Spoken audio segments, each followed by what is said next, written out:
Hi dear students, मैं तारा सिंह आप सभी का टीएस फिजिक्स मैथमेटिक्स में स्वागत करते हैं। आज हम लोग क्लास 12th की एनसीईआरटी वेक्टर में एक्सरसाइज 10.4 को सॉल्व करूंगा और इसमें बहुत ही मज़ा आएगा। बहुत अच्छी प्रश्नावली है और इससे हर साल क्वेश्चन बनते रहते हैं। एक बार इसके सभी लोग हम लोग फॉर्मूलों को जान लेते हैं। उसके बाद कहने का मतलब आज हम लोग पढ़ेंगे कुल मिला के सदस्यों का सदिश गुणनफल मतलब क्रॉस वेक्टर के बारे में आज जानकारी प्राप्त करेंगे। ठीक है ना। तो यहाँ पे थोड़ा सा ध्यान दो। एनसीईआरटी एक्सरसाइज 10.4 है। कुछ महत्वपूर्ण सूत्र देख लो बेटा। दो सदस्यों का सदिश गुणनफल, दो सदस्यों का बेटा कैसा सदिश गुणनफल।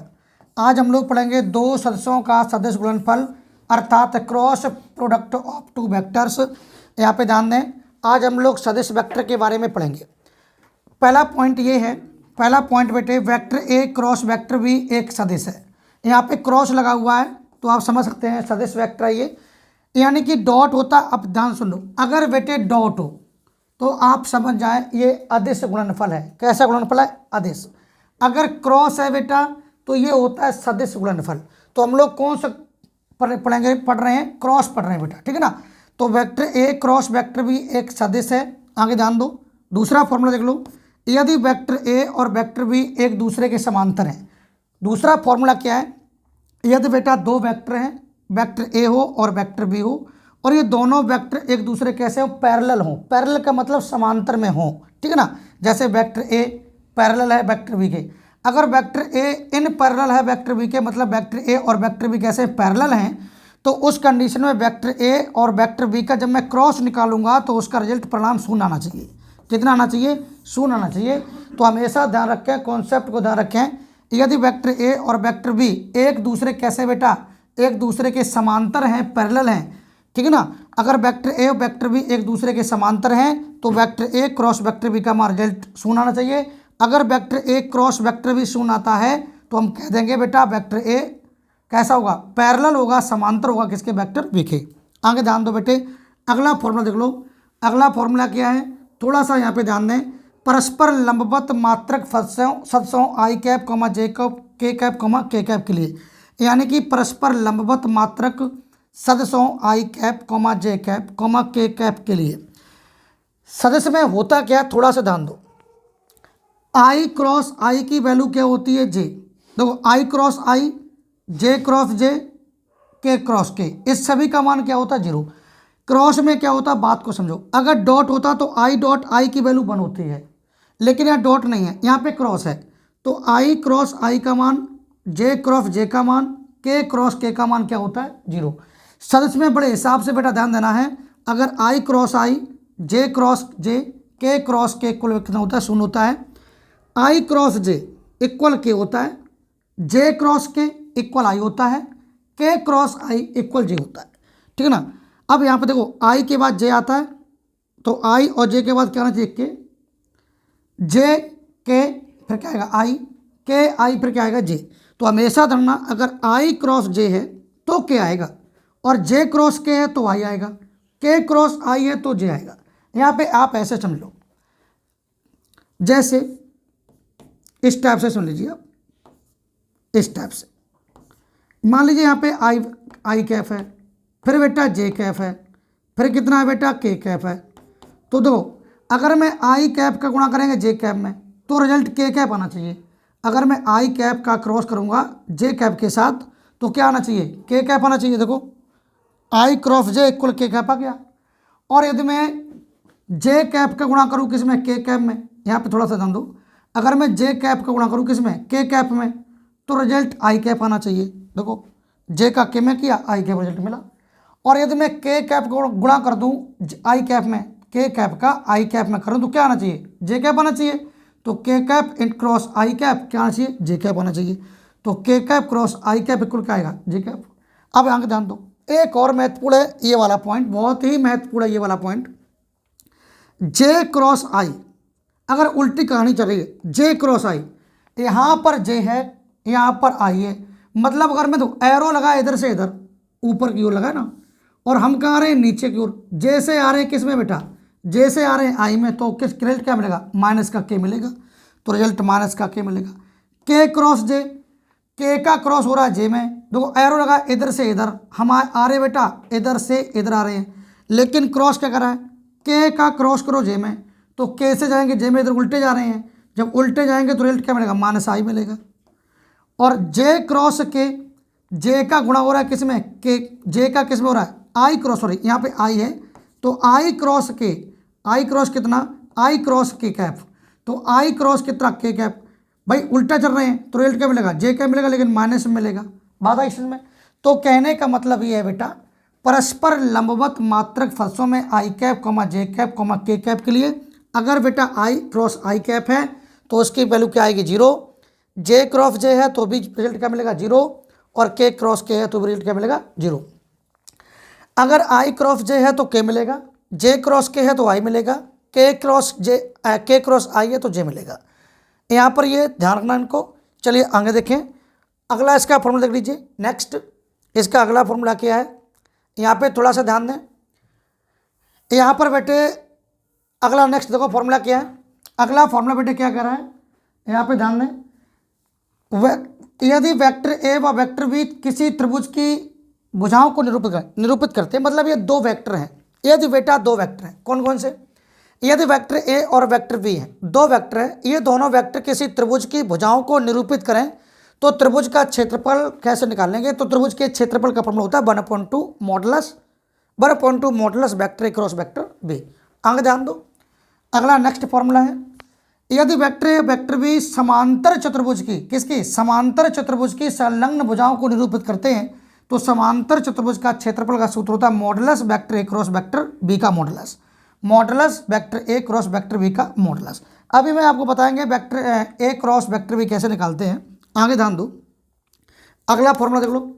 अगला भाई फॉर्मूला क्या है, अगला फॉर्मूला देखें भाई, अगला फॉर्मूला है यदि दो सदिश वेक्टर ए और वेक्टर बी दे रखा है, ये वेक्टर ए का सदिश है और ये वेक्टर बी का सदिश है, यानी कि बेटा दो सदिश होंगे वेक्टर ए और वेक्टर बी, तो वेक्टर ए का बेटा ये सदिश है और वेक्टर बी का बेटा ये सदिश है, तो उनका क्या निकालना हो, सदिश गुणनफल निकालना हो, सदिश का उनका सदिश गुणनफल ज्ञात करना है, क्रॉस मल्टीप्लाई ज्ञात करना है। तो जब मैं वेक्टर ए और वेक्टर बी का क्रॉस मल्टीप्लाई ज्ञात करूंगा तो कैसे निकालूंगा, सबसे पहले आई cap J cap K cap ऊपर लिखेंगे, तो सबसे पहले आई कैप का गुणांक यहाँ पर a1 है, जे कैप गुणांक a2 है और के कैप का गुणांक a3 है।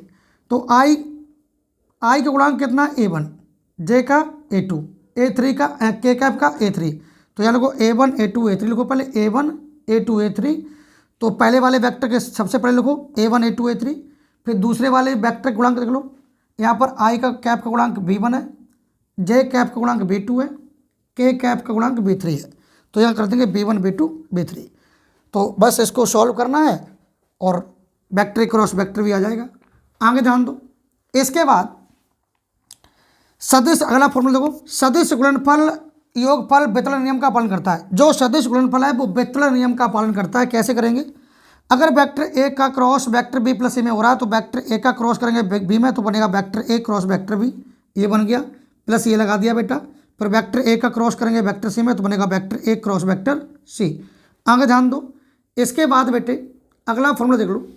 अगला फॉर्मूला क्या है, यहाँ पे थोड़ा सा ध्यान दें, लंब दिशा में मात्रक सदिश ज्ञात करना है। अगर आपको बेटा लंब दिशा में मात्रक सदिश ज्ञात करना है तो लंब दिशा में मात्रक सदिश होता है एन कैप का मान निकालेंगे तो क्या होता है vector A cross vector B upon vector A cross vector B का मॉडुलस।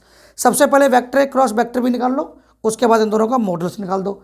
अगर केवल एक ही वेक्टर है तो एक वेक्टर ऊपर लिखो, नीचे उसका मॉडुलस निकाल दो। ठीक है, चलिए अब चलते हैं बेटा प्रश्नावली पर। कमेंट में बता दो बेटा क्या ये सभी के फॉर्मूले अच्छे सेशन में आ गए, और इन फॉर्मूलों को भाई याद कर लीजिएगा। अब यहाँ पे थोड़ा सा ध्यान दो, सवाल नंबर हम लोग पहले पे चलते हैं। सवाल नंबर हम लोग बेटे पहले पे चलता हूँ। देखो भाई क्वेश्चन नंबर पहला क्या है, ध्यान देना। क्वेश्चन नंबर पहला ध्यान दो क्या दे रखा है, यदि वेक्टर ए का मान है आई कैप माइनस के 7j प्लस के 7k कैप, यानी कि वेक्टर ए का मान कितना दे रखा है, वेक्टर ए का मान है आई कैप, चलो वेक्टर ए का मान लिखा ही है, इसे क्या लिखूँ, है ना, वेक्टर ए का मान दे ही रखा है तो नो टेंशन, ज़्यादा टेंशन नहीं करना है, ठीक है ना। तो मैं इसको सीधा सॉल्व करता हूँ, इसको मैं सीधा बेटा सॉल्व करता हूँ। तो क्या निकालना है, वेक्टर ए का मान इतना है, वेक्टर वी का मान इतना है। सिंपल है भाई। क्या निकालना है, vector A cross vector V का मॉडुलस निकालना है, vector A cross vector V. अगर जहाँ पे क्रॉस आ जाए समझ जाओ भाई, vector A cross vector V का क्या निकालना है, मॉडुलस। तो vector A cross vector V का जब मुझे मॉडुलस निकालना है तो कैसे निकालेंगे, सबसे पहले vector A cross vector V का मॉडुलस निकालने से पहले आपको vector A cross vector V निकालना होगा। क्या निकालना होगा, vector A cross vector B निकालना होगा। और आप सभी जानते हैं vector A cross vector B कैसे आएगा, आई जे के से निकलेगा, है ना। तो आप सभी जानते हैं, तो आई कैप जे कैप और कितना बेटा के कैप। तो सबसे पहले देखो आई का गुणांक यहाँ कितना है 1, जे का गुणांक यहाँ कितना बेटा -7, यहाँ के का गुणांक कितना बेटे 7, यहाँ पर आई का गुणांक बेटा है 3, यहाँ पर जे का गुणांक है -2, यहाँ पर के का गुणांक है 2। अब इसको बेटा सॉल्व कर लो। अब इसको बेटे क्या करेंगे हम लोग, सॉल्व कर लेंगे। इसको बेटा सॉल्व करते हैं, तो यहाँ पे थोड़ा सा ध्यान दो, इसको हम लोग बेटे सॉल्व करेंगे। तो सॉल्व करने पे कितना रिजल्ट आता है थोड़ा सा ध्यान दें। सबसे पहले कैसे आई कैप वाला पोर्शन सॉल्व होगा, तो आई कैप वाला जब मैं पोर्शन सॉल्व करूँगा तो यहाँ पे ध्यान दो, आई वाला पद किस पंक्ति में आ रहा है, पहली पंक्ति और पहले स्तंभ। तो पहली पंक्ति और पहला स्तंभ छोड़ दो, पहली पंक्ति और ये पहला स्तंभ बेटा छोड़ दो, 2 का गुणा करो 7 में -14 मिलेगा, और 2 और इसका गुणा जब इधर करते हैं तो बीच में माइनस का चिन्ह आता है बेटा। इसका गुणा इधर करेंगे तो प्लस का रहेगा, लेकिन जब इसका गुणा इधर करूंगा तो बीच में माइनस का चिन्ह आएगा। 2 का गुणा करेंगे -7 में तो -14 हो गया, इसका गुणा इधर करेंगे बीच में माइनस का चिन्ह आएगा, तो -2 से 14 -14 वो माइनस तो प्लस के 14 हो जाएगा, ठीक है ना। आगे ध्यान दो। इसके बाद बेटा किसको सॉल्व करूंगा, जे बी पंक्ति को सॉल्व करूंगा। किसको बेटे, जे बी पंक्ति माइनस की होती है, हमेशा ध्यान रखना। जो जे बी पंक्ति होती है वो कैसी होती है, माइनस में होती है बेटा जे बी पंक्ति, ठीक है। तो जे किस में है, पहली पंक्ति में आ रहा है और दूसरे स्तंभ में आ रहा है, तो पहली पंक्ति और दूसरा स्तंभ छोड़ देंगे। जे किस में आ रहा है, देखो ये पंक्ति होती है, पहली पंक्ति, दूसरी पंक्ति, तीसरी पंक्ति, ये रो होता है, ये क्या होता है रो, और ये क्या होते हैं, कॉलम होते हैं बेटा, ठीक है ना। तो जे जो है ना ये पहली पंक्ति में आ रहा है और दूसरे कॉलम में आ रहा है, तो पहली पंक्ति और दूसरा कॉलम छोड़ दो, 2 का मल्टीप्लाई 1 में करो 2, और 3 सत्ते कितना 21। इसका गुणा जब इधर होगा तो बीच में माइनस का चिन्ह आएगा। अब करो किसको, के को, तो के पॉजिटिव रहेगा, केवल माइनस में रहता है जे, ओनली जे किस में रहता है, माइनस, और सारे के सारे किस में रहते हैं, पॉजिटिव। इसका गुणा इधर होगा तो प्लस का, इसका इधर होगा तो माइनस, ठीक है ना। अब यहाँ पे ध्यान दो, अब यहाँ पे आप बेटा ये ध्यान दीजिएगा। अब किसको सॉल्व करेंगे, के को, तो के किस में है, पहली पंक्ति में है और तीसरे स्तंभ में है, तो पहली पंक्ति तीसरा स्तंभ छोड़ दो, 2 1 2 -2 और कितना 3 सत्ते 21 -21, तो ये कितना हो जाएगा, +21 हो जाएगा। अब इसे बेटे सॉल्व कर लीजिएगा, कितना मिलेगा, ये -14 +14 कैंसिल हो गया, तो यहाँ पे 0 आई कैप हो गया, कितना हो गया, 0 आई कैप हो गया। अब यहाँ पे 2 में से 21 जाएगा तो माइनस का 19 बचेगा, तो प्लस के 19 जे कैप हो जाएगा, प्लस के 19 कितना हो जाएगा, जे कैप हो जाएगा बेटा, और प्लस का 21 में से 2 जाएगा तो कितना बचेगा बेटा, 19 बचेगा, तो ये 19 का के कैप, यानी कि vector A cross vector B कितना आ गया, इतना आ गया बेटा, ठीक है ना। हमें क्या निकालना, vector A cross vector B का मॉडुलस निकालना है। जब vector A cross vector B का बेटा मॉडुलस निकालना है तो निकाल दीजिएगा, vector A cross vector B का मॉडुलस ज्ञात करेंगे, तो निकाल दो भाई। मॉडुलस कैसे निकालते हैं, आप सभी जानते हैं, क्रॉस का मॉडुलस निकालना है, रूट 0 का वर्ग बेटा 0 रहेगा, 19 का वर्ग कितना रहेगा, 19 का 300 कितना 9 में 81 की 1 361 बनेगा, 361 बनेगा बेटा, और 19 का वर्ग यहाँ पे 361, तो ये कितना बेटे जोड़ेंगे इनको 1 1 2, और ये कितना हुआ 6 6 12 722 बनेगा, 722 इसका आएगा vector A cross vector B का मॉडुलस। बताइए एक बार कमेंट करके बताएं क्या बेटा समझ में आया। चलिए इसका स्क्रीनशॉट लें, फिर मैं आगे बढ़ता हूँ। क्लियर ना। तो इसका जो मान है कितना है, रूट 722 को हम लिख सकते हैं 19√2, ठीक है ना। तो आप चाहो तो इसको 19√2 लिख दो, एक ही बात है, कोई दिक्कत नहीं है। तो चाहे तो आप यहाँ पे लिख सकते हो 19√2, ठीक है ना। चलिए अगला क्वेश्चन देखें, आप सभी ने स्क्रीनशॉट ले लिया होगा दोस्तों। चलो अगला question next, question number 2। Question number 2 क्या कह रहा है, ध्यान सुनना।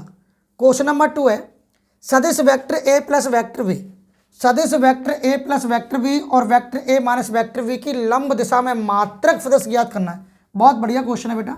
सबसे पहले लंब दिशा में मात्रक सदिश ज्ञात करना है, तो सबसे पहले आपको vector A plus vector B निकालना होगा। तो उसके बाद हमने निकाला वेक्टर ए प्लस कितना वेक्टर बी, तो vector A plus vector B मतलब वेक्टर ए और वेक्टर बी कैसा होगा, ऐड होगा, जुड़ेगा। कैसा होगा बेटा, जुड़ेगा। तो 3i और 1i कितना हो जाएगा 4i, ये बन जाएगा 4i कैप बनेगा। अब इसके बाद देखो 2j कैप और 2j कैप कितना हो जाएगा, ये हो जाएगा 4j कैप हो जाएगा, ठीक है ना। इसके बाद 2k कैप ये प्लस का है और 2k कैप ये माइनस है, तो बेटा 0 हो जाएगा। ये vector A plus vector B आ गया। अब मैं vector A minus vector B निकालूंगा, तो वेक्टर ए माइनस के वेक्टर बी जब मैं निकालूंगा तो इसमें वेक्टर ए में से वेक्टर बी कैसा होगा, माइनस हो जाएगा, है ना। कैसा हो जाएगा, माइनस हो जाएगा। तो 3i में से 3i में से आई जाएगा, तो सिंपल है, कितना बचेगा 2i कैप बचेगा बेटा।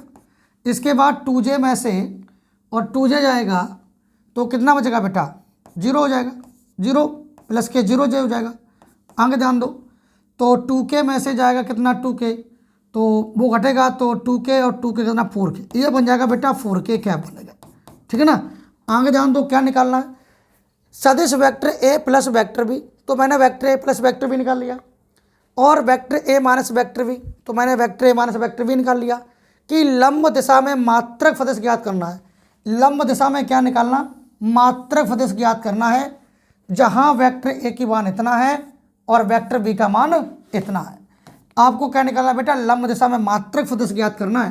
तो यहाँ पे देख लो भाई, बहुत नॉर्मल क्वेश्चन, इसमें कुछ होता नहीं है। तो लंब दिशा में मात्रक सदिश ज्ञात करना है, तो हमने लिखा लंब दिशा में मात्रक सदिश ज्ञात करना है। तो लंब दिशा में जब मात्रक सदिश ज्ञात करना है, तो आप कैसे निकालेंगे भाई, कैसे निकालेंगे भाई बताओ। दो वेक्टर हैं, वेक्टर ए और वेक्टर बी। तो एक वेक्टर है vector A plus vector B और दूसरा है vector A minus vector B. इन दोनों का लंब दिशा में मात्रक सदिश निकालना है। सबसे पहले इन दोनों को निकालो क्रॉस, क्या निकालो भाई, क्रॉस। तो फॉर्मूला तो ये होता है भाई, देख लो, vector A plus vector B और क्रॉस कितना बनेगा, vector A minus vector B, ये बनेगा अपॉन इन दोनों वेक्टरों का मॉडुलस। तो vector A plus vector B का मॉडुलस और कितना, वेक्टर ए और माइनस वेक्टर बी का मॉडुलस, ये बन जाएगा, है ना। अब आगे ध्यान दो, वो क्रॉस का इसका मतलब इसका क्रॉस, पूरे का क्रॉस का ही मॉडुलस बन जाएगा। यहाँ पे आप अलग अलग ना करें, ये इसका इसी का जो ऊपर सेंस लिखा है इसी का पूरे का मॉडुलस हो जाएगा, ठीक है ना। तो मैं यहाँ पे लिख दे रहा हूँ, इसी का पूरे का हो जाएगा vector A plus vector B और cross vector A minus vector B, इस पूरे का ही हो जाएगा क्या, मॉडुलस, ठीक है ना। अलग अलग मॉडुलस नहीं करना है। अब यहाँ पे थोड़ा सा ध्यान दो, तो सबसे पहले हमें vector A plus vector B और vector A minus vector B का क्रॉस निकालना है। तो क्रॉस कैसे निकालें, दो वेक्टरों का क्रॉस कैसे निकालते हैं, दो वेक्टरों का। यहाँ पे थोड़ा सा कच्चा कार्य देख लो भाई, तो कहाँ करूँ भाई इसको, चलो ठीक है, मैं थोड़ा सा समेट दे रहा हूँ भाई, एडजस्ट करो, ठीक ना। तो मैं यहाँ पे कर दे रहा हूँ भाई, देख लो, यहाँ पे भाई कर दे रहा हूँ, ठीक है। हाँ, इतना भाई हो जाएगा अपना काम, ठीक है। तो देख लो भाई, तो इन दोनों का सदस्यों का मैं क्रॉस निकालूंगा। तो vector A plus vector B और क्रॉस कितना, vector A minus vector B का क्रॉस निकालूंगा भाई। तो क्रॉस कैसे निकालते हैं, आई जे कैसे, तो आई कैफ, ध्यान दो भाई, आई कैफ जे कैफ और कितना भाई के कैफ, मॉडुलस आई कैप कितना, देखो यहाँ पे आई कैप कितना 4 है, इसमें जे कैप कितना है 4 है, इसमें के वाला कैप वाला पोर्शन है बेटा नहीं है, तो अंडा डाल दो, अंडा। अब देखो vector A minus vector B में कितना आई कैप 2 है, इसमें जे कैप 0 है और के कैप कितना है 4 है। चलो करो भाई सॉल्व। इसको करो भाई, सॉल्व करो भाई, करो। चलो भाई देखो भाई, तो सबसे पहले आई वाला पोर्शन सॉल्व होगा। तो कितना, आई पहली पंक्ति छोड़ो, पहला स्तंभ छोड़ो, 16 माइनस 0 कितना बनेगा, 16 माइनस 0। जे वाला पोर्शन कैसा रहता है, नेगेटिव रहता है। जे पहली पंक्ति, दूसरा स्तंभ छोड़ो, पहली पंक्ति छोड़ो, दूसरा स्तंभ, 4 चौको 16 माइनस अंडा, 16 माइनस अंडा प्लस कितना, के कैप कितना आएगा, के कैप पहली पंक्ति, तीसरा स्तंभ, अंडा माइनस 8। तो कितना बनेगा बेटा, ये बनेगा 16 आई कैप माइनस के 16 जे कैप और माइनस का 8 के कैप, ये बनेगा दोस्तों, ये इतना आ जाएगा। तो vector A plus vector B cross vector A minus vector B का क्रॉस कितना आ गया बेटा, इतना आ गया, इतना आ गया। डाल दो भाई, कितना, 16 आई कैप, 16 आई कैप माइनस के 16 जे कैप माइनस के 8 के कैप। अब इसी का ले लो क्या, मॉडुलस। जब मैं इसी का लूँगा बेटा मॉडुलस ना, तो कितना आएगा, देख लो भाई, मॉडुलस रूट के अंदर कितना, 16 का वर्ग, 200 कितना बनेगा, 56 बनेगा। क्यों भाई, 256 और प्लस 256 है, और 8 का वर्ग 64, तीनों को जोड़ दो दोस्तों, कितना हो जाएगा, जोड़ो भाई, 256 प्लस 256 प्लस 64 कितना हो जाएगा दोस्तों, 576। तो ऊपर कितना, 16 आई कैफ माइनस के 16 जे कैफ माइनस के 8 के कैप, ये कितना बन जाएगा, 576। ये तो वर्ग हो गया बबुआ 24 का, 24 का वर्ग 25 का वर्ग 625 होता है, नॉर्मल है भाई। तो 576 का कितना हो जाएगा, 24 का वर्ग का हो जाएगा, ठीक है ना, ये 24 का हो जाएगा बेटा। तो यहाँ पर बिल्कुल, और क्या, यहाँ पे मैं लिख दूंगा कितना, 16 आई कैप बटे 24 माइनस के 16 जे कैप बटे 24 बटे कितना, 24। टिपरा भाई, ठीक है, ओके ओके भाई, ओके, अब सही है, ठीक। अब ये मैंने अलग तोड़ दिया, यहाँ पे टेंशन नहीं लेना, यहाँ पे बिल्कुल टेंशन नहीं लेना। यहाँ पे मैंने क्या किया भाई, यहाँ पे मैंने 576 का ले लिया वर्गमूल, 24 आया। तो 16 आई के बटे में 24 जाएगा, 16 जे के बटे में 24 जाएगा, 8 के बटे में भी जाएगा, कितना, 24। काट दो भाई, ये कटेगा 8 से, 8 दूनी 16, 8 3 24, 8 दूनी 16, 8 3 24, 8 1 8, 8 3 24। कितना बचा, ये बचा है 2/3 आई कैफ माइनस 2/3 जे कैफ माइनस का 1/3 के कैफ, इतना आएगा भाई। ये इतना, ये क्या आया, ये आया भाई सदिश vector A plus vector B और vector A minus vector B की लंब दिशा में मात्र सदिश इतना बनेगा, लंब दिशा में मात्र सदिश इतना बनेगा। भाई एक बार कमेंट करके बता दो, क्या ये समझ में आया कि नहीं आया। चलो भाई, ठीक है ना, तो इसका आप लोग स्क्रीनशॉट ले लो। चलो भाई, स्क्रीनशॉट लो जल्दी से। चलो भाई, आगे देखो, स्क्रीनशॉट ले लिया हुआ आप सभी ने। तो अगले क्वेश्चन पे चलता हूँ, ठीक है ना। तो क्वेश्चन नंबर देखो भाई 3। क्वेश्चन नंबर 3 क्या कह रहा है, यदि एक मात्रक सदिश वेक्टर ए, यानी कि एक मात्रक सदिश है वेक्टर ए, मतलब वेक्टर ए का जो मॉडुलस है वो कितना है, 1 है, ठीक है ना। तो एक मात्रक सदिश वेक्टर ए का जो मॉडुलस है वो कितना है, 1 है। तो वेक्टर ए का जो मात्रक सदिश है वो कितना है, 1 है। आगे कह रहा है क्वेश्चन, आई कैप के साथ π/3 कौन बनाता है। हमेशा ध्यान रखो, आई कैप के साथ अल्फा कौन बनाता है, और जे कैप के साथ हमेशा बीटा कौन बनाएगा, और के कैप के साथ हमेशा गामा कौन बनाता है। कॉन्सेप्ट को समझो, हमेशा आई कैप के साथ हमेशा अल्फा कौन बनाएगा, और जे कैप के साथ हमेशा बीटा कौन बनाएगा, ठीक ना, और के कैप के साथ हमेशा गामा कौन बनाएगा। मतलब जो आई कैप होता है, उस आई कैप के साथ जो होता है कॉस अल्फा, और जे कैप के साथ कॉस बीटा होता है, और के कैप के साथ कॉस गामा होता है। तो नॉर्मल है भाई। तो आई अक्ष जो एक्स अक्ष पे आई कैप होता है, तो एक्स अक्ष के साथ हमेशा कौन, अल्फा। तो आई कैप के साथ पाई बटे 3 है, तो ये अल्फा कौन होगा, तो यहाँ पर अल्फा की वैल्यू हो जाएगी कितनी, पाई बटे 3। तो बताओ भाई जे कैप के साथ कितना है, पाई बटे 4, तो बीटा की वैल्यू कितनी लिख दें, पाई बटे 4 लिख दूँ।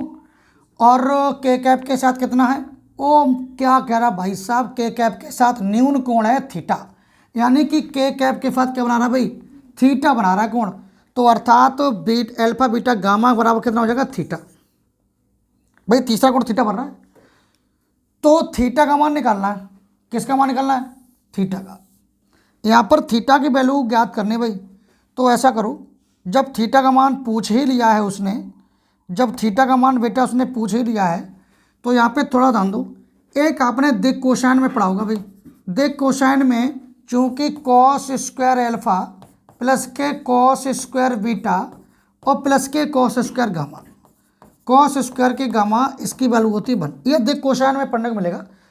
आगे ध्यान दो, कॉस स्क्वायर अल्फा प्लस के कॉस स्क्वायर बीटा प्लस के कॉस स्क्वायर गामा की वैल्यू कितनी होती है, 1 होती है भाई। तो मान डालो भाई, तो अल्फा की वैल्यू पाई बटे 3 है, तो ये बन जाएगा कॉस स्क्वायर अल्फा की वैल्यू पाई बटे 3 प्लस के कॉस स्क्वायर बीटा की वैल्यू है पाई बटे 4 और प्लस के कॉस स्क्वायर गामा की वैल्यू है थीटा इक्वल 1। अच्छा यहाँ पे ध्यान दो, कॉस पाई बटे 3, पाई बटे 3 का मतलब होता है 60 डिग्री, तो कॉस 60 का मान होता है 1/2, कितना भाई, 1/2, तो पाई बटे 3, पाई बटे 3 का बात करूँ तो 60 डिग्री होता है, और कॉस 60 का मान होता है कितना, 1/2, तो 1/2 का वर्ग करूँगा तो 1/4 आएगा भाई। इसके बाद यहाँ भी पाई बाई 4 का मतलब है 45 डिग्री, नॉर्मल बात है, 45 होता है पाई बाई 4। तो एक बात नोटिस करो यार, जब पाई बाई 4 45 है तो कॉस 45 का मान कितना रहा होगा, 1/√2, और 1/√2 का स्क्वायर कर दो, कितना आएगा, 1/2 आएगा, 1/2 बन जाएगा भाई, 1/2, और प्लस का कॉस स्क्वायर थीटा इक्वल 1 बेटा, आगे ध्यान दो। तो यहाँ पर 4 2 का एलसीएम आप सभी समझदार हैं, 4 ही आएगा, तो 1 प्लस का 2 प्लस के कॉस स्क्वायर थीटा इक्वल 1, ठीक है ना। आगे ध्यान दो भाई, इतना आप लोग देख पा रहे हैं, बोलो भाई, ठीक है। आगे ध्यान दो, 2 1 कितना हुआ 3, 2 1 3/4 पक्षांतर में जाएगा भाई, तो माइनस में वैल्यू हो जाएगी 1 माइनस के 3/4, तो कॉस स्क्वायर थीटा इक्वल 4 1 4 में से 3 जाएगा तो 1/4 बचेगा, कितना भाई, 1/4 बचेगा। तो कॉस थीटा का मान आएगा कितना, 1/2। भाई यहाँ से बर घटेगा, इस पर रूट जाएगा, जब यहाँ से स्क्वायर हटेगा, जब इस पर रूट जाएगा तो 1/4 का वर्गमूल कितना आएगा, 1/2 आएगा। तो कॉस थीटा इक्वल कितना बनेगा, ये बन जाएगा भाई कॉस थीटा इक्वल, ये बन जाएगा भाई कॉस थीटा इक्वल कितना, 1/2। खुद ही चेक कर लो, कॉस में 1/2 मान किसका होता है, कॉस 60 का होता है, और कॉस 60 को क्या लिखोगे, पाई बटे 3, तो कॉस थीटा इक्वल कितना, पाई कॉस पाई बटे 3, कॉस पाई बटे 3 लिखूंगा, कॉस पाई बटे 3, कॉस से कॉस कैंसिल हो जाएगी, तुलना हो जाएगी भाई, कॉस से कॉस तुलना हो जाएगी, थीटा की वैल्यू आएगी कितनी, पाई बटे 3। यहाँ पर हमसे पूछा था थीटा का मान निकालो, थीटा का मान आ गया पाई बटे 3। आगे कुछ और भी करा है, और इसकी सहायता से वेक्टर ए का घटक निकालना है, वेक्टर ए का क्या निकालना है, घटक, वेक्टर ए का घटक भी ज्ञात कीजिए, हमें वेक्टर ए का घटक निकालना है। तो यहाँ पे थोड़ा ध्यान दो, वेक्टर ए का घटक निकालना है, तो वेक्टर ए का घटक निकालना बहुत आसान है, बहुत आसान है। यहाँ पे थोड़ा सा देख लो, अगर मैं मुझसे वेक्टर ए का उसने घटक पूछा है तो वेक्टर ए का घटक कितना बनेगा, वेक्टर ए का बेटा घटक कितना बनेगा, यहाँ पे थोड़ा सा समझो। अगर मैं वेक्टर ए के घटक की बात करें तो घटक का मतलब होता है कोसाइन, देख कोसाइन एल एम एन, तो एल एम एन के मान निकालना है, एल इक्वल होता है कोस एल्फा, एम इक्वल होता है कोस बीटा, एन इक्वल होता है कोस गामा, यही घटक निकालने हैं, तो टेंशन मत लो यार। देखो तो एल्फा इक्वल होता है यहाँ पे एल इक्वल करना है, तो एल इक्वल कॉस एल्फा, तो कॉस यहाँ पे एल्फा का मान डाल दो, एल्फा का मान डालना भाई, एल्फा का मान है पाई बटे 3 है भाई, तो यहाँ पे एल्फा की वैल्यू है कितनी, पाई बटे 3, और पाई बटे 3 का मतलब समझते हो 60 डिग्री, तो cos 60 का मान कितना होता है 1/2। पहला दिख क्वेश्चन आएगा 1/2 आएगा, कितना आएगा 1/2। एल हो गया एम, एम बराबर होता है cos बीटा, तो cos और बीटा की वैल्यू कितनी है π/4 है। ये π/4 हो गया 45, cos 45 के मान 1/√2 होता है। दूसरा जो वेक्टर का घटक बनेगा वो 1/√2 बनेगा, ठीक है ना। इसके बाद एल एम एन, एन का मान निकालना है, तो cos अल्फा cos बीटा हो चुका है, तो cos गामा बन जाएगा। तो cos गामा, गामा की वैल्यू कितनी है थीटा, और थीटा का मान है π/3, π/3 कितना 3, π/3 का मतलब होता है 60, cos 60 का मान 1/2। तो वेक्टर ए का जो घटक बनेगा वो 1/2 आई कैप बन सकता है, 1/√2 जे कैप बन सकता है, 1/2√3 के कैप बन सकता है। तो ये इसके घटक रहेंगे, नो टेंशन। आप सभी के उम्मीद करते हैं समझ में आ गए होंगे। और चलो भाई इसका स्क्रीनशॉट ले लो सभी लोग, और कमेंट में अवश्य बताओ बेटा कैसा लगा। चलो भाई अगले क्वेश्चन में चलता हूँ। क्वेश्चन नंबर 4 देख लो। क्वेश्चन नंबर बहुत अच्छा क्वेश्चन है भाई, 4 सिंपल है, कुछ है नहीं इसमें, लेकिन क्वेश्चन अच्छा है, लेकिन 2 स्टार दे सकते हैं, ज़्यादा नहीं। क्वेश्चन ठीक ठाक है, प्रश्न में आ सकता है। दर्शाइए कि vector A minus vector B cross vector A plus vector B equal to vector A cross vector B. 2 vector A cross vector B निकालना है, मतलब 2 vector A cross vector B prove करना है ये। तो देख लो भाई क्या इसमें दे रखा है, हमें दिया है, हमें क्या दे रखा है, vector A minus vector B हमें दे रखा है, vector A minus vector B और cross vector A plus vector B, ये एलएचएस है भाई। और मुझे सिद्ध करनी है 2 vector A cross vector B. तो इसमें भाई सिंपल है, कोई ज़्यादा कुछ नहीं, मल्टीप्लाई करना है। मैंने आपको बताया था वेक्टर में सदस्यों में ये बेथुड़ा नियम का पालन करता है भाई, जो क्रॉस होता है यह बेथुड़ा नियम का पालन करता है। तो वेक्टर ए का गुणा करेंगे, vector A cross vector A, vector A का करो, वेक्टर ए का किसमें करेंगे, पहले इसमें करेंगे, फिर वेक्टर ए का इसमें करेंगे। तो बताओ क्या बनेगा, वेक्टर ए क्रॉस वेक्टर ए, फिर वेक्टर ए का इसमें करूँगा भाई, तो क्या बनेगा, प्लस का vector A cross vector B बनेगा। इसके बाद फिर माइनस वेक्टर बी का करेंगे ए में, तो minus vector B cross vector A बनेगा। फिर माइनस वेक्टर बी का करूँगा इसमें, तो minus vector V cross vector B, ठीक है ना। अब यहाँ पे थोड़ा सा ध्यान दो, थोड़ा सा ध्यान दो, क्रॉस में होता क्या है, अगर वेक्टर ए क्रॉस वेक्टर ए है तो उसका रिजल्ट जरूर होता है, क्योंकि सदिश है। स्वयं का वेक्टर स्वयं के साथ मल्टीप्लाई हो, क्रॉस हो, शून्य आता है, तो वेक्टर ए क्रॉस वेक्टर के शून्य था। तो sure vector B cross vector B भी कितना होगा, शून्य होगा। लेकिन इसकी एक और विशेषता होती है, यदि vector A cross vector B है, ध्यान सुन लो, अगर vector A cross vector B है, अगर वेक्टर बी को आगे लाओगे वेक्टर ए को पीछे ले जाओगे, तो आपको आगे माइनस का चिन्ह लेना पड़ेगा, vector B cross vector A लिखना पड़ेगा इसको। लेकिन डॉट में लिख सकते हैं, लेकिन क्रॉस में नहीं। क्रॉस में यदि vector A cross vector B है तो आपको अगर vector B cross vector A लिखना चाहते हो तो आगे माइनस का चिन्ह लगाना पड़ेगा। अब देखो, तो पहली बात तो आगे वाला पोर्शन ये तो भाई अंडा हो गया, ये तो क्या हो गया, अंडा हो गया, क्योंकि वेक्टर ए क्रॉस वेक्टर है ना, वेक्टर ए क्रॉस वेक्टर अंडा हो गया। पीछे वाला अगर ध्यान से देखा जाए तो ये भी क्या हो गया भाई, अंडा हो गया। अब देखो तो यहाँ पे क्या बचा, vector A cross vector B बचा। अगर मैं vector B cross vector A को, देखो भाई vector B cross vector A को अगर मैं वेक्टर आगे करूँ, आगे कर लिखूँ, वेक्टर ए को आगे लिखूँ, वेक्टर बी को पीछे लिखूँ, तो क्या होगा, यहाँ प्लस हो जाएगा, तो वेक्टर ए क्रॉस वेक्टर भी हो जाएगा, हो जाएगा। तो ये कितना हो गया, 2 टर्म ऑफ्स, अर्थात 2 टर्म ऑफ्स कितना हो जाएगा, vector A, 2 term vector A cross vector भी बन जाएगा भाई, 2 term vector A cross vector भी, क्यों, जोड़ दो, वेक्टर ए क्रॉस वेक्टर भी और plus vector A cross vector भी कितना हो गया, 2 terms vector A cross vector भी हो गया। तो यही प्रूव करना था भाई, सिंपल था क्वेश्चन, मौज करिए। चले भाई चलो भाई अगले क्वेश्चन पे चलता हूँ, इसका स्क्रीनशॉट ले लो। क्वेश्चन नंबर देखो 5, लैम्डा और म्यू ज्ञात कीजिए यदि वेक्टर इतना क्रॉस वेक्टर इतना इक्वल 0। कह रहा है वेक्टर ए और वेक्टर ये ए का मान रहा होगा, वेक्टर ये बी का मान रहा होगा, इन दोनों का जो क्रॉस है वो 0 वेक्टर के इक्वल है। यहाँ पर देखो भाई 0 वेक्टर है ना, तो 0 वेक्टर के इक्वल है।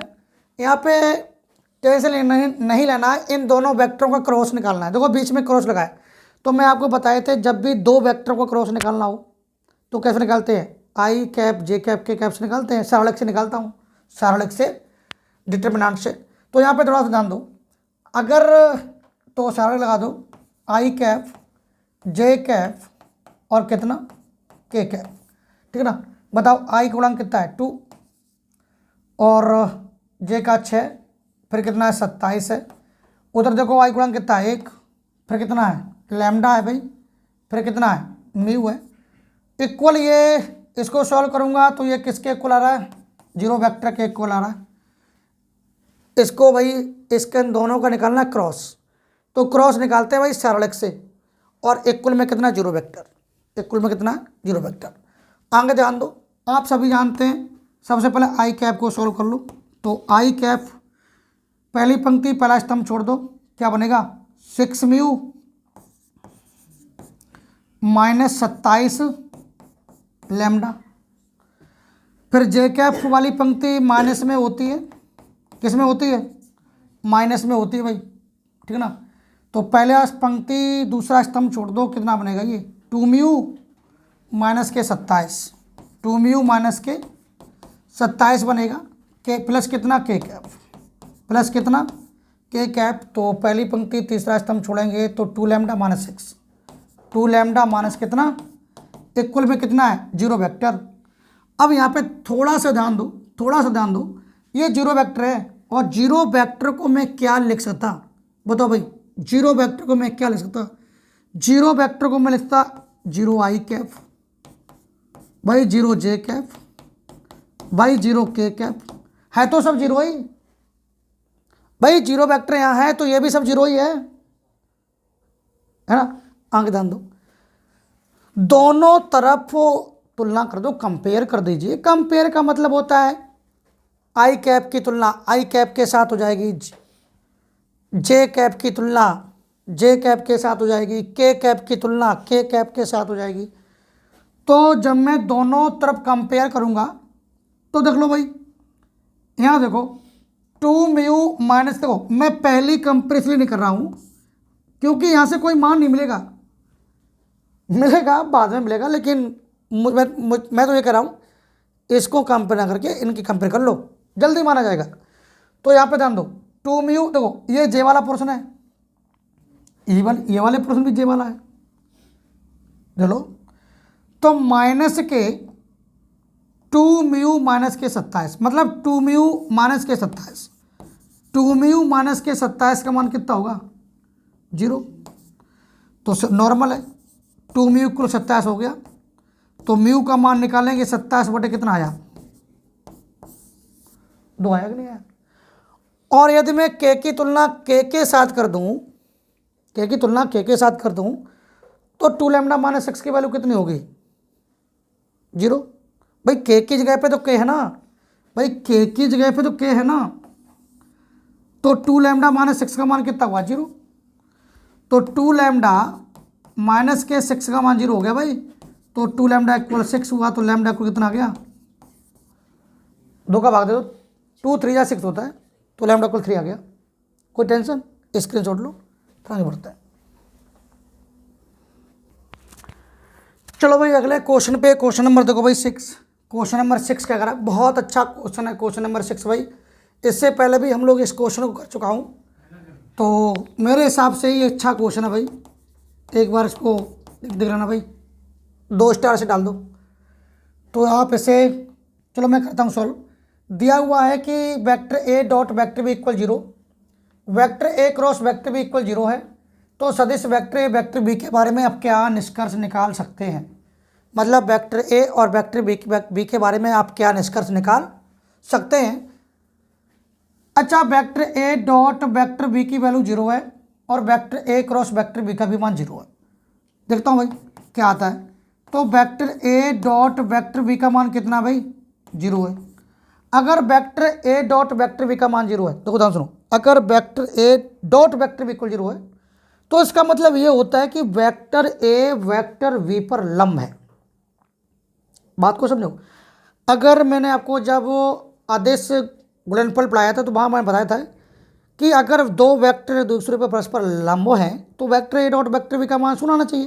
भाई vector A dot vector B का मान क्या आएगा, शून्य। कब आएगा, जब vector A dot vector B लंब होंगे, एक दूसरे पर लंबवत होंगे। अगर वेक्टर ए वेक्टर बी के जस्ट समांतर है, पैरेलल है, तो vector A cross vector B का मान 0 होना चाहिए।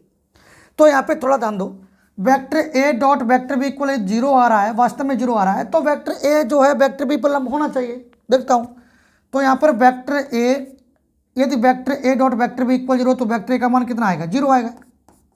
भाई वेक्टर बी यहाँ 0 जाएगा तो 0 आएगा ना, वेक्टर 0। या तो फिर कितना आएगा, या तो वेक्टर बी का मान क्या आएगा, 0। सोच लो, यदि वेक्टर ए का मान 0 है तो वेक्टर बी का भी मान क्या आएगा, 0 आएगा। तो आप इसका मतलब ये हुआ, अतः देखो किस भाषा में लिखा है, अतः वेक्टर ए यदि लंब, अतः वेक्टर ए और वेक्टर बी पर कैसा है, लंब हो सकता है।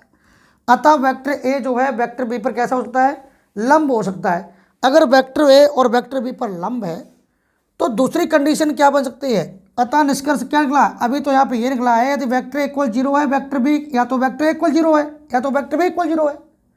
अगर वेक्टर ए इक्वल 0 है वेक्टर बी इक्वल 0 है vector A dot vector B में, तो इसका मतलब ये हुआ है कि वेक्टर ए वेक्टर बी पर लंब है, वेक्टर ए वेक्टर बी पर कैसा है, लंब है। अगर मैं क्रॉस की चर्चा करता हूँ तो यहाँ पे थोड़ा सा ध्यान दो, अगर क्रॉस की चर्चा करता हूँ यदि vector A cross vector B है इक्वल 0 है तो सीधी सी बात है या तो वेक्टर ए का मान 0 होगा और या तो फिर वेक्टर बी का मान क्या होगा, 0 होगा। अगर vector A cross vector B का मान 0 है, वेक्टर ए का भी 0, वेक्टर बी का भी मान 0, तो vector A cross vector B कैसा हो सकता है, समांतर हो सकता है। तो अथवा यहाँ पे मैं कह सकता हूँ कि वेक्टर ए जो है वो वेक्टर बी पर कैसा है, वेक्टर ए जो है समांतर है, इन पैरेलल है किस पर, वेक्टर बी पर। वेक्टर ए वेक्टर बी पर कैसा, समांतर है। अब यहाँ पे दो यार फैक्ट आ रहे हैं, यहाँ कह रहा वेक्टर ए लंब है वेक्टर बी पर, यहाँ कह रहा वेक्टर ए समांतर है वेक्टर बी के। यहाँ वेक्टर ए लंब है वेक्टर बी पर, यहाँ वेक्टर ए वेक्टर बी पर के समांतर है। यार दो कंडीशन नहीं हो सकती, यहाँ पर वेक्टर ए लंब वेक्टर बी पर दिखा रहा है, यहाँ पर वेक्टर ए वेक्टर बी पर समांतर दिखा रहा है। ये दो कंडीशनें नहीं हो सकती।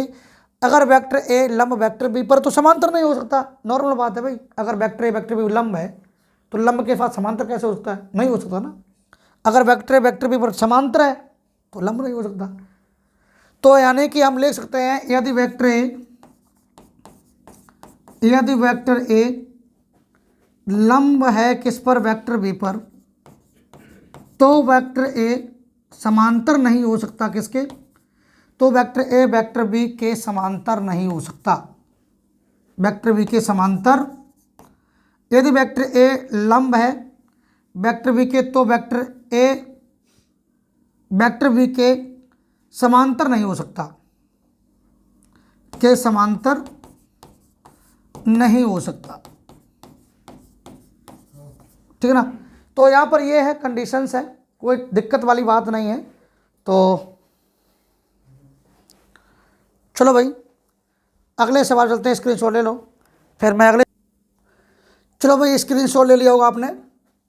चलिए अगला क्वेश्चन देखो, क्वेश्चन नंबर 7।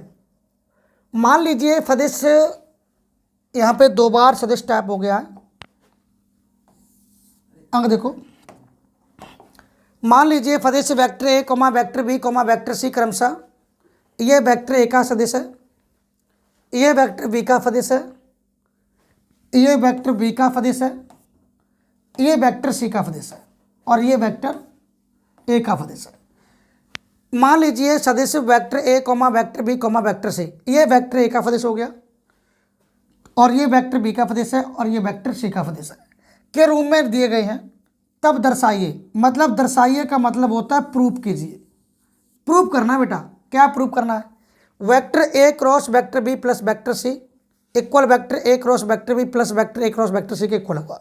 बहुत अच्छा क्वेश्चन है भाई, अच्छा क्वेश्चन काफ़ी है। यहाँ पे थोड़ा ध्यान दो, आपको क्रॉस निकालना है। यहाँ देखो वेक्टर ए ये पूरा वेक्टर है और ये एक पूरा वेक्टर है, तो वेक्टर ए क्रॉस निकालना है। Vector A cross vector B plus vector C equal इसके इक्वल होगा। तो थोड़ा सा ध्यान दो, इस क्वेश्चन पे ध्यान दो भाई, अच्छा क्वेश्चन है मैं कह रहा हूँ। और वैसे अगर मैं इस क्वेश्चन को अगर क्रॉस से करोगे लंबा हो सकता है, सारणिक से कर लो। क्रॉस है तो सारणिक से होगा ही होगा, नॉर्मल बात है। तो सबसे पहले B vector B plus vector C निकाल लो, तब क्रॉस निकालो, नहीं तो वहाँ दिक्कत हो जाएगी। Vector B plus vector C, तो vector B plus vector C का मान निकाल लो पहले। तो वेक्टर बी कितना है, देखो बी में जोड़ेंगे कितना, बी में जुड़ेगा सी, बी में जुड़ेगा क्या, सी। तो वेक्टर बी का पोर्शन कौन सा, ये वाला है, और वेक्टर सी का पोर्शन ये वाला है। तो बी वन में जोड़ेंगे कितना, सी वन, तो क्या बनेगा भाई, बी वन प्लस कितना, सी वन आई कैप प्लस कितना, आगे बढ़ो, बी टू में जोड़ो कितना, सी टू, तो क्या बन जाएगा, बी टू प्लस के सी टू, बी टू प्लस के सी टू कितना, जे कैप, के कैप वाला देख लो भाई, बी थ्री और प्लस कितना, सी थ्री, तो बी थ्री प्लस कितना भाई, सी थ्री, तो बी थ्री प्लस के सी थ्री प्लस कितना, के कैप। नहीं समझे, ये कैसे कर दिया मैंने, हमने वेक्टर बी और वेक्टर सी को जोड़ दिया, आई वाला आई के साथ, जे वाला जे के साथ, के वाला के साथ। तो यहाँ पे देखो ये वेक्टर बी का मान है, क्या रहती है फतेह है, vector A vector B vector C, तो पहला वेक्टर होगा वेक्टर ए का होगा, और दूसरा वेक्टर किसका होगा, वेक्टर बी का होगा, तीसरा किसका होगा, वेक्टर सी का होगा। तो हमने क्या निकाला, ये vector A cross vector B plus C निकालने से पहले आपको vector B plus vector C निकालना होगा, इसका मान पहले निकालना होगा। तो हमने vector B plus vector C निकाला, दोनों वेक्टर जोड़ दिया बी और सी, मतलब आई वाला आई के पास, जे वाला जे के पास, के वाला के साथ। जैसे आई यहाँ पे था और आई यहाँ पे था, तो बी वन में जोड़ा कितना, सी वन, तो क्या बना, B one plus C one बन जाएगा आई कैप। और जे वाला यहाँ से जे और यहाँ पे जे कॉमन ले ली, यहाँ बचा कितना, बी टू, यहाँ बचा सी टू, तो B two plus C two. इसके बाद के वाला के साथ, के कैप वाला के साथ करेंगे, तो यहाँ बी थ्री, यहाँ पे सी थ्री, तो B three plus C three K cap. कोई दिक्कत तो नहीं है, बोलो भाई, आगे ध्यान दो। अब सब निकाल लो भाई, अब एल एच एस ले लो, धमाकेदार एल एच एस है क्या, vector A cross vector B plus कितना, वेक्टर सी। आप सभी जानते हैं क्रॉस कैसे निकालते हैं, क्रॉस दो वेक्टर क्रॉस कैसे निकालेंगे, ये पूरा एक वेक्टर है, ये पूरा एक वेक्टर है, पीछे देख रहे हो, ये पूरा एक वेक्टर है, तो और ये वेक्टर एक पूरा है, तो इन दोनों वेक्टर क्रॉस निकालोगे। तो क्रॉस कैसे निकालते हैं, आई cap J cap K cap, मतलब साढ़े से निकालूंगा, तो निकालो भाई। तो साढ़े कितना बताओ, यहाँ लिखे आई कैप जे कैप और कितना के कैप, तो कितना बनेगा, वेक्टर ए का मान लिखो पहले, वेक्टर ए का मान कितना बताओ, वेक्टर ए का आई cap J cap K cap गुणन कितना है, वेक्टर ए में देखो ए वन है, फिर ए टू है, फिर ए थ्री है, तो यहाँ A one A two A three हो जाएगा। और vector B plus vector C में कितना बताओ, vector B plus vector C का गुणन कितना है, I cap J cap K cap कितना है, वेक्टर बी आई कैप यहाँ कितना है, B one plus C one, यहाँ बी वन प्लस कितना है, सी वन है, यहाँ पे कितना है, बी टू प्लस के सी टू, और यहाँ कितना बी थ्री और प्लस कितना सी थ्री है भाई। मैं आपको जब सरलिक पढ़ाए थे तो सरलिक में एक पॉइंट पढ़ाए थे, बहुत गजब था, बेहतरीन पॉइंट, इस्तेमाल वो पॉइंट कम ही होता है, लेकिन ठीक है पॉइंट अच्छा है, कह नहीं सकते, बहुत अच्छा पॉइंट है वो, कभी कभार इस्तेमाल होता है। अब यहाँ पे देखो कोई भी साड़िक प्लस में लगा है, कैसे से डबल तोड़ेंगे, इस साड़िक को डबल तोड़ना है, तो देखो कैसे तोड़ेंगे, साड़िक आई कैप जे कैप और कितना भाई के कैप, सही दिख रहा है। अब देखो तो यहाँ पर ए वन है, ए टू है, ए थ्री है, वैसे लिख दो जैसे लिखा है, A one A two A three. अब देखो मैं इस सारे को अलग फंक्शन तोड़ूंगा, यहाँ कितना बी वन, पहले बी वन है, फिर बी टू है, फिर बी थ्री है, तो यहाँ क्या बी वन बी टू और बी थ्री, बीच में क्या लगा प्लस, तो मैंने सारे में लगा दिया प्लस लगा दिया।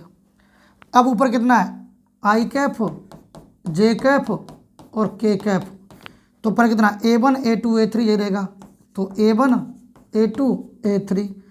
अब किस में टूटेगा, यहाँ C1 C2 C3, तो C1 और C2 और C3।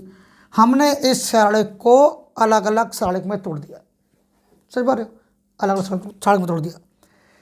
तो यहाँ पर ये A1 ये किसका, यहाँ पर ये किसका क्रॉस है, ये क्रॉस है vector A cross vector B, ये vector A cross vector B। देखो यहाँ पर A और B के अलावा कुछ इसमें कोई वैल्यू फंक्शन है नहीं है ना, तो ये जब इसको हल करूँगा तो कितना आएगा, वेक्टर A क्रॉस वेक्टर, ये जो मान है वो किसका, vector A cross vector B का हो गया। तो बहुत अच्छा क्वेश्चन है भाई ये, ऐसा मान लो सरल से किया तो छोटा हो गया। तो ये किसका मान है, vector A cross vector B का मान है, और ये प्लस लगा हुआ है। तो यहाँ पर क्या है, ए सी, ए है ऊपर नीचे सी है, तो ये किसका मान हो गया, vector A cross vector C का ये मान हो गया। देखो यही सिद्ध करना था, देखो भाई चेक कर लो, यही सिद्ध करना था, ठीक है ना। अच्छा क्वेश्चन है और बहुत बेहतरीन क्वेश्चन है, से मान ली भाई। चलो भाई आप लोग उसका स्क्रीनशॉट लो, फिर मैं आगे। चलो भाई अगला क्वेश्चन देखो, क्वेश्चन नंबर 8। क्वेश्चन नंबर 8 कहाँ गया भाई, हाँ ये आ गया। देखो भाई क्वेश्चन नंबर 8 की बात करूँ तो क्वेश्चन नंबर 8 आप कर लेना किसकी तरह करोगे, क्वेश्चन नंबर 8 को करना क्वेश्चन नंबर 6 की तरह करना। देखो भाई दिखा दे रहा हूँ, ये रहा क्वेश्चन नंबर 6। देखो दिया हुआ है कि vector A dot vector B equal 0 है, vector A cross vector B equal 0 है ना। तो बिल्कुल सेम ऐसा ही है, क्वेश्चन नंबर 6 की ही तरह करना है, हूबहू वैसा ही है। देखो मेरा वेक्टर का मान 0 है अथवा वेक्टर B का मान 0 है, तो vector A cross vector B 0, तो क्या विलोम सत्य होगा कि नहीं होगा। तो कर लेना, सिंपल क्वेश्चन है, उसी की तरह क्वेश्चन नंबर 6 की तरह है, और कमेंट करके बताना क्या आपने कर पाया कि नहीं कर पाया। अगला क्वेश्चन देखो, क्वेश्चन नंबर 9। एक त्रिभुज का क्षेत्रफल ज्ञात करना है। क्या गजब क्वेश्चन है भाई, अच्छा क्वेश्चन है। एक त्रिभुज का क्षेत्रफल ज्ञात करो। आपको बेटा त्रिभुज का क्षेत्रफल ज्ञात करना है, जिसके शीर्ष, किसी त्रिभुज के शीर्ष ये A का शीर्ष है, ये B के हैं, और ये किसके, C के। तो ध्यान सुन लो, अगर किसी त्रिभुज के शीर्ष दे रखे हैं तो सबसे पहले निकाल लो AB वेक्टर। क्या निकाल लो, AB वेक्टर। इसके बाद AC वेक्टर निकालो। क्या निकालो, AC वेक्टर। सबसे पहले निकालो AB वेक्टर निकाल लो। तो AB वेक्टर कैसे निकालोगे, B में से A घटाओ, तो 2 में से घटाएंगे कितना, 1, कितना बचेगा बताओ, 1 बचेगा ना, तो आई कैप हो जाएगा। ओके सर, AB वेक्टर बना रहा हूँ, AB वेक्टर बना रहा हूँ। तो 3 में से घटाएंगे 1, कितना बचेगा, 2J कैप। 5 में से जाएगा 2, बचेगा 3K कैप, 3K कैप बचेगा। आगे ध्यान दो, किसी त्रिभुज का क्षेत्रफल ज्ञात करना है। तो किसी त्रिभुज के 3 शीर्ष है ABC, ये A का शीर्ष है, ये B का, ये C का। तो सबसे पहले वेक्टर AB निकाल लो, फिर AC निकाल लो, AB निकाल लो, फिर AC निकाल लो, ठीक है ना। तो अब देखो, हाँ AB तो आ गया, AB निकालेंगे तो B में से A घटाना है, B में से A को घटाना है। ओके लगुआ। अब AC निकाल लो भाई, तो C में से घटा दो, 1 में फिर जाएगा 1, ये तो रखता है अंडा, बचा भाई अंडा। 5 में से जाएगा 1, तो बचेगा 4J कैप। फिर 5 में से जाएगा 2, तो 3K कैप भैया बचेगा, ठीक है। हमें निकालना त्रिभुज का क्षेत्रफल। आप सभी जानते हैं त्रिभुज का क्षेत्रफल का फॉर्मूला क्या होता, बोलो, 1/2 वेक्टर AB का modulus cross vector AC, 1/2 modulus vector AB cross vector AC, ठीक है। ये त्रिभुज का क्षेत्रफल का फॉर्मूला होता है भाई। अगर 2 वेक्टर हैं तो 1/2 A क्रॉस B। अब यहाँ पे ध्यान दो, सबसे पहले है आपको vector AB cross vector AC अलग से निकालना होगा, तभी तो उसका मॉडुलस निकाल पाओगे, तभी तो उसका मॉडुलस निकाल पाओगे। तो सबसे पहले vector AB cross vector AC निकाल लो। तो ऐसा करते हैं, चलो भाई मैं साइड पे कर दे रहा हूँ, ठीक है ना, तुम्हारे लिए करना पड़ेगा भाई। चलो भाई, चलो चलो साइड पे कर दे रहा हूँ, साइड पे कर दे रहा हूँ, ये रहा भाई। चलो देख पा रहे हैं आप लोग, ठीक है। तो vector A B cross vector A C मैं अलग से निकाल रहा हूँ भाई। देखो भाई, वेक्टर ए बी क्रॉस कितना वेक्टर ए सी अलग से निकाल रहा हूँ। तो क्रॉस कैसे निकालते हैं आप सभी जानते हैं, क्रॉस आई सरल से निकालूंगा तो आई कैप जे कैप और के कैप। तो बताओ भाई आई कैप का गुणन कितना है, अंडा सॉरी 1 2 3, कितना 1 2 3, अंडा 4 3, अंडा 4 3। ऐसे सॉल्व कर लो। सबसे पहले आई कैप सॉल्व करो भाई। आई कैप देखो, पहली पंक्ति पहला स्तंभ छोड़ दो, 3 दूनी 6 4 3 12, 6 - 12 बनेगा भाई। जे वाला माइनस में रहेगा। ओह माय गॉड, ये कितना 3 माइनस अंडा प्लस कितना के कैप 4 माइनस अंडा बनेगा क्या, 4 माइनस अंडा बनेगा भाई। किसी को अंडा पसंद तो नहीं है। 6 में से 12 जाएगा, माइनस का 6 आई कैप बनेगा, माइनस का 6 आई कैप। ये माइनस के 3 जे कैप प्लस का 4 के कैप प्लस के 4 के कैप। तो यहाँ पे भाई 1/2 vector A B cross vector A C कितना आ गया भाई। Vector A B cross vector A C का निकालेंगे मॉडुलस। तो इसका भाई मॉडुलस कितना आया, रूट के अंदर vector A B cross vector A C का निकालो भाई। मॉडुलस कितना आएगा, 6 का वर्ग 36, 3 का वर्ग कितना 9 और 4 का वर्ग कितना 16। जोड़ दो भाई 1/2 रूट के अंदर कितना हो रहा है, ये हुआ 36 9 16, रूट 61 बन गया भाई। वर्ग इकाई इतना इसका क्षेत्रफल लघुआ बनेगा। बोलो क्या समझ में आया। एक बार कमेंट करो भाई, लाइक करो, ठोको लाइक ठोको, कमेंट करो भाई। चलो भाई क्वेश्चन नंबर इसका स्क्रीनशॉट ले लो भाई दोस्तों। इसके बाद क्वेश्चन नंबर देख लो 10वां, देख लो भाई। क्वेश्चन नंबर 10वां कह रहा है एक समांतर चतुर्भुज का क्षेत्रफल ज्ञात करना। यहाँ पर समांतर चतुर्भुज का क्षेत्रफल निकालना भाई। समांतर चतुर्भुज देख पा रहे हो, एक समांतर चतुर्भुज का क्षेत्रफल ज्ञात कीजिए जिसकी संलग्न भुजाएं वेक्टर ए का मान इतना है, वेक्टर बी का मान इतना है, द्वारा निर्धारित हैं। एक समांतर चतुर्भुज का क्षेत्रफल ज्ञात कीजिए जिसकी संलग्न भुजाएं वेक्टर ए की इतनी है, वेक्टर बी की इतनी है, द्वारा निर्धारित है। तो इसमें आपको बेटा बस कुछ नहीं करना है, समांतर चतुर्भुज का क्षेत्रफल करना है। समांतर चतुर्भुज का क्षेत्रफल होता है modulus vector A cross vector B का मॉडुलस। सिंपल है, नॉर्मल है, टेंशन रहिए, पढ़ते रहिए, बस मज़ा आएगा, जुड़े रहिए भाई। अब यहाँ पे थोड़ा सा ध्यान दो।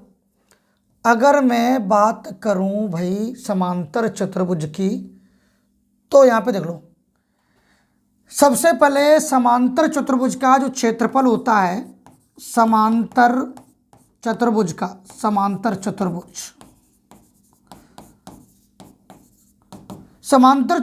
क्षेत्रफल होता है modulus vector A cross vector B का मॉडुलस। ये होता है समांतर चतुर्भुज का क्षेत्रफल। क्या होता है, modulus vector A cross vector B, magnitude भी कह सकते हैं, मॉडुलस कहिएगा, मॉडुलस। अब यहाँ पे ध्यान दो, वेक्टर ए का मान दे रखा है, वेक्टर बी का मान दे रखा है, लेकिन एक बात नोटिस करना बबुआ, नोटिस करना कि vector A cross vector B का मॉडुलस तभी आ सकता है जब हमें vector A cross vector B का मान पता हो। तो सबसे पहले मुझे vector A cross vector B का मान निकालना होगा। तो यहाँ पे ध्यान दो, मैं अलग से तुम्हें vector A cross vector B का मान निकाल के दिखा रहा हूँ भाई, ठीक है ना। Vector A cross vector V का मान, लाइन तो सीधी हो जाए यार जिंदगी में कम से कम। तो vector A cross vector V का मान निकाल दूंगा। देखो भाई, देख लो भाई, vector A cross vector V, बताओ क्रॉस कैसे निकालते हैं। सरल से निकालूंगा, आई जे कैप से निकालूंगा। तो आई कैप कॉमा जे कैप कॉमा के कैप। बताओ आई का गुणांक कितना है, देखो वेक्टर ए में देखो, भैया आई जे कैप गुणांक कितना है, एक यहाँ है -1 -1 3 और वेक्टर बी से देखो 2 -7 और 1। अब यहाँ पे ध्यान दो से सॉल्व कर लो। सबसे पहले आई कैप का पोर्शन सॉल्व करो। तो पहली पंक्ति पहला स्तंभ छोड़ दो, -1 + 21। जे वाली पोर्शन माइनस में रहती है, तो पहली पंक्ति दूसरा स्तंभ 1 - 6 और प्लस कितना के कैफ, कितना भाई के कैफ, तो कितना बनेगा, ये बन जाएगा -7 + 2। देख पा रहे हो आप लोग? ठीक है, आगे ध्यान दो। तो आई कैप ये कितना बनेगा, 21 में से जाए 20 -के जे कैप -के5 + के कैप -के5, ये कितना बन गया, ये बन गया 20 आई कैप + के 5 जे कैप -के 5 के कैप, इतना बन गया। आ जाओ भाई, समांतर चतुर्भुज का क्षेत्रफल निकालना था। तो समांतर चतुर्भुज का क्षेत्रफल vector A cross vector B का परिमाण निकालना है। तो रूट के अंदर कितना बन जाएगा, 20 का वर्ग 400, ओ माय गॉड 400, 5 का 25, फिर 5 का कितना 25, ये तो भाई बाहर निकल गया, गई भैंस पानी में। तो देख लो भाई कितना बना, 450। 450, देखो मेरी बात सुनो, 450 ये है, तो 450 को क्या लिख सकते हो, 450 वर्ग इकाई इसका आ रहा है, तो 450 के फैक्टर काट दो, कोई दिक्कत नहीं है। 450 के फैक्टर अगर मैं काटूंगा तो 2 से काटूंगा, 2 दूनी 4, 2 दूनी 4, 2 पंचे 10, 3 से काट दो, 3 7 21 तिपचे 15, 3 से काट दो, 3 दूनी 6 तिपचे 15, 5 से काट दो, 5 बार 5 काटो। तो इस पेयर से 5 यहाँ से मिलेगा, इस पेयर से बनेगा 3, 5 ये 15, रूट 2 लेंगे इसे, 15 रूट, इसे भाई 15 रूट 2 वर्ग इकाई इसका समांतर चतुर्भुज का क्षेत्रफल आएगा भाई, 15 रूट 2 वर्ग इकाई। बोलो भाई सभी के समय, नो टेंशन है, आराम से नोट करिए, स्क्रीनशॉट लीजिए इसका, तब आगे बढ़ते हैं।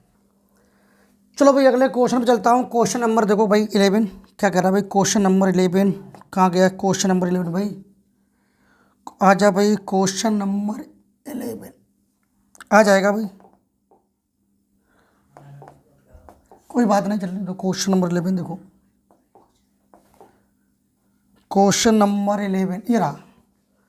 देखो भाई क्वेश्चन नंबर 11 देखो, मान लीजिए कि सदिश वेक्टर ए और वेक्टर बी इस प्रकार है कि मॉडुलस वेक्टर ए की वैल्यू 3 है, कितनी भाई, मॉडुलस वेक्टर ए का मान कितना है, 3 है, और मॉडुलस वेक्टर बी का मान कितना भाई, मॉडुलस वेक्टर बी का मान है √3/2,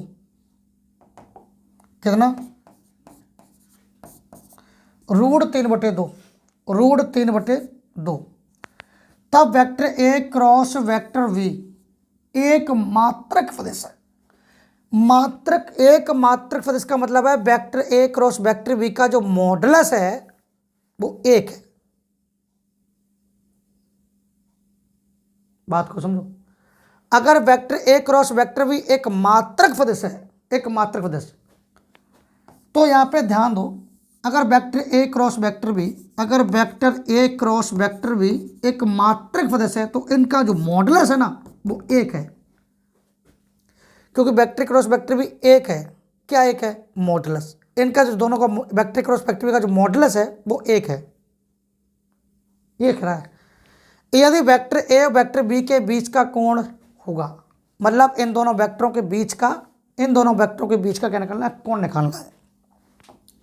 तो सुनो भाई, तो यहां पर ये फॉर्मूला ठोक दो, वेक्टर ए का मॉडुलस वेक्टर बी का modulus sine theta N cap का मॉडुलस इक्वल 1, ये सूत्र लगा दीजिए।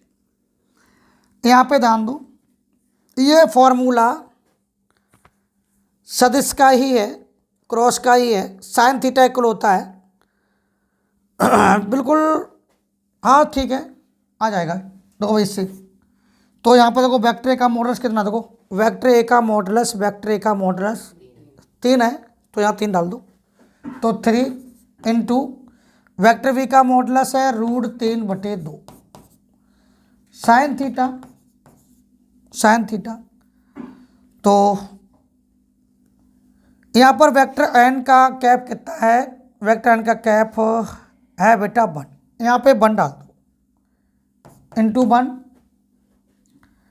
इक्वल 1। तो यहाँ पे 2 से, यहाँ पे कुछ कटा नहीं यार, यहाँ पे वेक्टर ए का मॉडुलस 3 है, ठीक है। तो यहाँ पर कितना बनेगा, 2 उधर जाएगा। मान लीजिए फॉर दिस वेक्टर ए व वेक्टर बी इस प्रकार है कि वेक्टर ए का मॉडुलस है 3, वेक्टर बी का मॉडुलस है √3/2, √3/2 दे रखा गया है। तो यहाँ पर √3/2 कहीं पर टाइप, हाँ यहाँ पे गड़बड़ है, यहाँ पर 2/√3 होना चाहिए, यहाँ पर गड़बड़ है, यहाँ पर 2/√3 होगा, 2/√3। तो यहाँ पर भी होना चाहिए 2/√3, यहाँ भी होगा, टाइप गड़बड़ हो गया भाई, 2/√3। तो यहाँ पर कितना करते हैं 2/√3, सारी ब्रह्मांड गलतियाँ आज ही हो रही हैं, 2/√3। इससे काट दो भाई, कितनी बार कटेगा ये, √3 से 3 कटेगा, √3 बार कटेगा। अब यहाँ पर देखो कितना बचा, 2√3, तो 2√3 साइन थीटा इक्वल 1। तो यहाँ पे ये वैल्यू उधर जाएगी, तो एक बार यहाँ पर देखो भाई, सवाल फिर भी वहाँ पे गलती लग गया, 2/√3 नहीं है, वहाँ पर जो सवाल में दिया गया है वो सवाल गलत टाइप हो गया है, √2/3 है। यहाँ पर कितना है, √2, यहाँ पर √2/3 होगा भाई।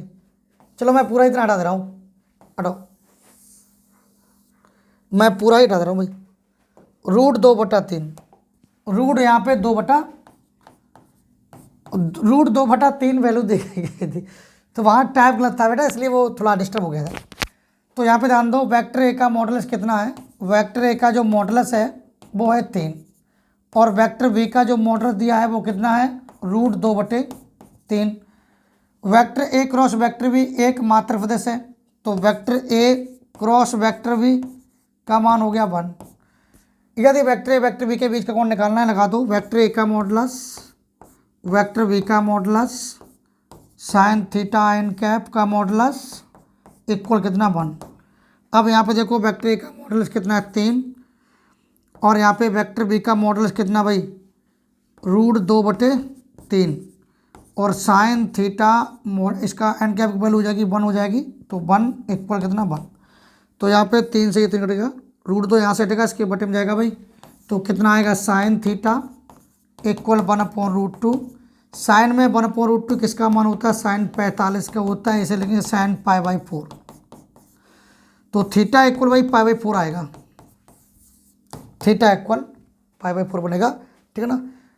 चलो भाई अपना भी सही करें ना, वहाँ पे टाइप गड़बड़ था, क्वेश्चन सही क्लियर है। चलो भाई देखो भाई क्वेश्चन नंबर अगला देखो, क्वेश्चन नंबर 12 देखो, लास्ट और अंतिम क्वेश्चन है इस एक्सरसाइज का, टोटल 12 क्वेश्चन थे। तो एक आयत के शीर्षों, एक आयत के कोई शीर्ष है ABCD, तो एक आयत के शीर्ष है ABCD जिनके स्थित सदिश वेक्टर ए का मान ये हो जाएगा, ये वेक्टर ए का मान मान लो, और ये वेक्टर बी का मान मान लो, और ये वेक्टर किसका मान लो, सी का, और ये किसका मान लो, वेक्टर डी का, ठीक है ना। तो एक आयत के शीर्षों A, B, C, D जिनके स्थित सदिश vector A vector B vector C vector D का क्षेत्रफल निकालना है। आयत का बेटा क्षेत्रफल निकालना है, आयत का क्षेत्रफल। तो आयत का जो क्षेत्रफल होता है, तो मैंने लिखा आयत का क्षेत्रफल ज्ञात करना है।